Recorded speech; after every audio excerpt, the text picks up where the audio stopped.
জীবন আমার হেডিং। জীবন, এই পথেই জীবন, এই পথেই জীবন, এই পথেই মরণ আমাদের। সব কিছু পথের বুকে, পথেই আমরা কাঁদি হাসি, আর পথেই আমরা ভালোবাসি। তাহলে পথ আমাদের সব, পথেই আমাদের জীবন।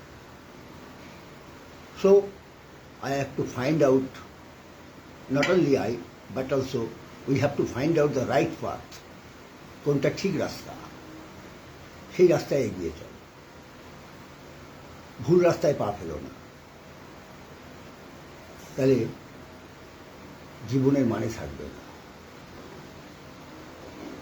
কোনটা রাইট পথ আমাকেই বেছে নিতে হবে। আমাদের ব্রেন আর মন দুটো ভাগ আছে শরীরে। ব্রেন এক কথা বলে, মন আর এক কথা বলে। তোমাকে ডিসাইড করতে হবে আমি কার দ্বারা পরিচালিত হব। আমি ব্রেনের দ্বারা পরিচালিত হব না মনের দ্বারা পরিচালিত হব। ইমোশনাল ক্যারেক্টারের ছেলেরা বা মেয়েরা সবাই বলবে আমি মনের দ্বারা পরিচালিত হব। হতেই পারো মনের দ্বারা পরিচালিত হবে ইমোশনাল ক্যারেক্টার, কিন্তু মন সবসময় যে রাইট পথ চয়েস করে সেটা কিন্তু নয়। ব্রেন কিন্তু রাইট পথ চয়েস করে, বলে। যেমন আমাদের কথায় আগে কথা আছে, বাবা কাকারা বলতো, ভাবিয়া করিও কাজ, করিয়া ভাবিও না। মন যদি হয় আমি করে ফেলবো কাজ, পরে ভাববো কি হলো, ঠিক না ভুল। মানুষ যখন ভুল করে তখন মানুষ বুঝতে পারে না এটা ভুল, পরে বুঝতে পারে এটা কত বড় ভুল আর কি কাজ করেছি আমি। এই ভুলের প্রায়শ্চিত্ত করতে হবে আমাকে, কিন্তু অনেকদিন টাইম পেরিয়ে যায়, তখন আর প্রায়শ্চিত্ত করার সময় থাকে না। তখন তাকে he have to pay the heavy price for that. তাই বলবো, মন যা বলবে সেটাকে মাথা দিয়ে চিন্তা করে ঠিক করো কোন রাস্তাটা ঠিক। পরে যেন বলতে না হয় জীবন খাতার প্রতি পাতায় যতই লেখো হিসাব নিকাশ পূর্ণ হবে না, বা ভুল সবই ভুল, এই জীবনের পাতায় পাতায় যা লেখা, সেটা যেন না হয়। প্রশ্ন করি নিজের কাছে, কে আমি, কোথায় ছিলাম, কোথায় এলাম এই আমি। আমরা সবাই নিজেদেরকে প্রশ্ন করি কোথায় ছিলাম আর কোথায় এলাম। আমি যদি সাকসেসের শিখরে পৌঁছাই তখনও ভাববো আমি কিভাবে এই সাকসেসের শিখরে পৌঁছালাম। আবার যদি আমার পতন হয় তাহলেও ভাববো আমি কি ছিলাম আর কি হলাম। এই চিন্তা ভাবনার অবকাশ যেন না ঘটে, তাই তুমি চিন্তা ভাবনা করে কাজ করো। আমরা সবসময়, বিশেষ করে কম বয়সীরা, খুব ইমোশনাল হই। ইমোশন এতটাই বেশি প্রকট যে আমরা কখন কি করছি কিচ্ছু বুঝতে পারি না। পাস্টকে টোটাল ভুলে যাই, ফিউচারকে মনে করি না যে ফিউচারে কি হবে, কি হতে পারে। আমরা শুধু প্রেজেন্ট নিয়ে চিন্তা করি, বর্তমান। এই বর্তমান টাইমটা কি করে আমরা হই হুল্লোড় আনন্দ ফুর্তি করে কাটাবো, এই নিয়ে আমরা খুব চিন্তা করি। কিন্তু বর্তমান বা পাস্ট বা ফিউচার সব অঙ্গাঙ্গিকভাবে জড়িত। তুমি পাস্টকে ভুলে যেতে পারো না। তুমি যদি ভবিষ্যতের চিন্তা না করো, প্রেজেন্টের কোনো মূল্য থাকবে না। হয়তো কয়েকটা দিন, কয়েকটা টাইম, কয়েকটা মুহূর্ত তুমি প্রচুর আনন্দে কাটাবে। That is not life. আমরা বলি ইহকাল পরকাল, পরকালে কি হবে আমরা চিন্তা করব না, কারণ আদৌ আমার পরকাল আসবে কিনা জানি না, আমি আবার নতুন করে জন্মাবো কিনা তাও আমি জানি না। কিন্তু আমরা এটা জানি যে কোনো কিছু এড়িয়ে যাওয়া যায় না, সব কিছু পেরিয়ে যেতে হয়। তার মানে আমার শৈশব এসছে, যৌবন এসছে, এরপরে আমার বয়স হবে, বৃদ্ধ হব। সেই লাইফটার কথাও চিন্তা করতে হবে। এখন যদি আনন্দ ফুর্তি করে সময়টা কাটিয়ে দিই, পরে কিন্তু ভবিষ্যৎ লাইফ বড় কষ্ট। আমায় কিন্তু ছেড়ে দেবে না তখন তুমি যতই কাকুতি মিনতি করো, তোমাকে কেউ ছেড়ে দেবে না। বলবে যে টাইমটা তোর কিছু করার দরকার ছিল সেই টাইমটা তো কিছু করিসনি। তাই বলবো ইমোশনাল হও, কিন্তু প্রফেশনালি ইমোশনাল হও। ইমোশন তো থাকতেই হবে, ইমোশন আর ডিভোশন ছাড়া মানুষ বড় হতে পারে না। কিন্তু একটা কোনো কাজের প্রতি ইমোশন হও, কোনো কাজের প্রতি তোমাকে ডিভোটেড করো, নিজেকে ডিভোশন রাখো, নাহলে কিছুই হবে না। আমরা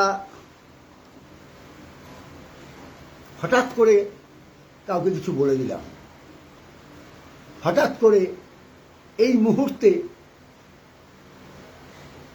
যার কাছে আমি সবথেকে বেশি প্রিয় ছিলাম, বা যে হয়তো আমার কথা শুনতো, যে হয়তো আমার কথা ভাবতো, যে হয়তো আমাকে বুঝতো, কিছুদিন আগে পর্যন্ত হঠাৎ করে সে মনে করলো না না না না না না, সে আমার শত্রুপক্ষ, সে আমার মিত্রপক্ষ নয়। আমি বলবো তাদেরকে তার পেছনের কাজগুলো দেখো, সে আদৌ কি শত্রু, না কেউ তোমাকে শত্রু, তাকে শত্রু বানিয়ে দিল। আর যদি শত্রুই হয় তাহলে বোল্ডলি ফেস করো। যুদ্ধক্ষেত্রে অবতীর্ণ হয়ে তরবারি নামানোর কোনো প্রশ্ন ওঠে না, আর তখন চোখের জলেরও কোনো মূল্য থাকে না। তাই কোনো এক সময় যুদ্ধক্ষেত্রে কৌরবদের সঙ্গে পাণ্ডবদের যুদ্ধের সময় অর্জুনকে শ্রীকৃষ্ণ বলেছিল, বীরস্য কস্যু নয় অসির ঝঙ্কার। তুমি যদি শত্রুতা করতে গিয়ে বন্ধুত্বের ভান করো, তাহলে কিন্তু তরবারি নামিয়ে নাও, তাহলে কিন্তু তোমাকে সে কিন্তু ছাড়বে না, সে তোমার মুণ্ডুচ্ছেদ করে দেবে। তাই যুদ্ধক্ষেত্রে নামলে কিন্তু তরবারি আর নামিও না, কিন্তু নামবার আগে চিন্তা করো, আদৌ আমি শত্রুর সঙ্গে যুদ্ধ করতে যাচ্ছি না মিত্রর সঙ্গে শত্রু ভেবে যুদ্ধ করতে যাচ্ছি। এটাকে তোমাকে ঠিক করে নিতে হবে। আমি বা তুমি যেই হও, হঠাৎ করে কেউ কারোর শত্রু হয় না, তার পেছনে অনেক কারণ থাকে। সেই কারণটা খুঁজে বার করো, what is the cause behind this. তখন যদি তুমি বুঝতে পারো যে না, এই লোকটা মুখোশধারী ভদ্রলোক ছিল, এই লোকটা আসলে আমার শত্রু, তাহলে তুমি যুদ্ধক্ষেত্রে অবতীর্ণ হও। আর তুমি যদি মনে করো না, এই লোকটা সত্যিই মিত্র, কিন্তু পারিপার্শ্বিক চাপে তাকে বাধ্য করে দিয়েছে, তাকে বানিয়ে দিয়েছে শত্রু, আদৌ সে শত্রু নয়, সে কিন্তু এখনো মিত্র, তাহলে তুমি আর তরবারি হাতে ধরো না। কারণ তুমি যদি তার মুণ্ডুচ্ছেদ করো বা তাকে আঘাত করো, পরে কিন্তু তোমার অনুশোচনা হবে যখন জানতে পারবে আদৌ সে আমার শত্রু ছিল। তাই বলবো, আবারও বলবো, ভাবিয়া করিও কাজ, করিয়া ভাবিও না।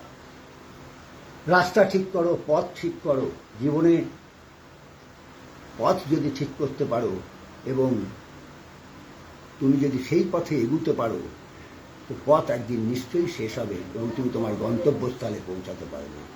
আর কি, আর কিছু বলার নেই, শুধু বলবো একটাই কথা, সংযত হও।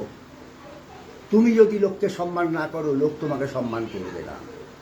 কারণ পৃথিবীটা হলো আয়না, তুমি যেমনভাবে দেখাবে তেমনই ছবি উঠবে। তুমি নিউটনের থার্ড ল বলে, ইট মারলে পাটকেল খেতে হবে। Everything have some opposite reaction.